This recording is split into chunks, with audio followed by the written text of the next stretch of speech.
Hi, I'm Rick Kahler, and thanks for joining me today. Well, one of the many challenging questions for parents is, how do I teach my kids about money? Right now, with so many news stories shouting that the financial sky is falling, it's even more of a challenge. How can we teach kids to be careful about money without scaring them to death? How do we help them learn the value of thrift without installing money scripts that will turn them into fearful misers? Now trust me, if I had the definitive answer to this question, I'd write another book and it'd become an overnight bestseller. So in the meantime, here are a few suggestions that might help you come up with your own solutions. First, use an allowance as a starting point. Now, as a kid, I didn't get an allowance and I had to work for all my spending money. Now there's a lot of good points to that. I also believe it provided a foundation for a few of my money scripts, like you've got to work hard for money. However, children who get everything they need through generous allowances could develop beliefs that they don't need to work because the money will always be there. My wife and I have tried to balance these extremes with our kids. Give me a call in 10 years, I'll let you know if they worked. But they start getting an allowance at age 5. This gradually increases until age 10 when the amount is frozen and there is no allowance after 13. This slowly motivates them to understand they need to work if they want to earn more. We offer them optional chores that they can do for extra pay if they want to earn some additional money.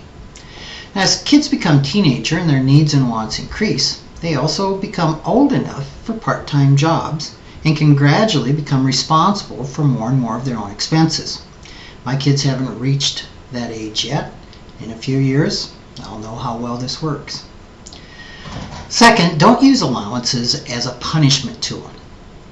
We rarely punish our kids by taking away an allowance. In my view, this would be appropriate for a money-related offense, such as stealing money from a parent's wallet or deliberately breaking something that needs to be repaired or replaced. We certainly have done this with our kids. For non-money lapses, though, it seems more appropriate to apply non-money consequences. Next, let the kids spend the money that they receive however they wish, at least on anything that's legal. This was really hard for me. It was tough in the early days watching my kids blow every weekly allowance and end up with nothing to show for it. Slowly, though, they are learning the benefits of saving over instant gratification, and they both turned into savers. 4, establish clear expectations. Who pays for birthday gifts when they go to friends' parties? Do teenagers with part-time jobs need to buy their own clothes, or a portion of their own clothes, or pay for car insurance, or save a percentage for college? Discuss these questions with the kids and come to a clear agreement about who pays for what. And finally, when it's gone, it's gone. I think one reason my kids have begun to learn to save is that we are consistent about not giving them extra money. If they blow their entire allowance the day after they get it, they're broke for the rest of the week. We don't slip them an extra $5 just this once. Saying no to kids, well, it isn't easy, but it's one of the most important money lessons that we can teach our children.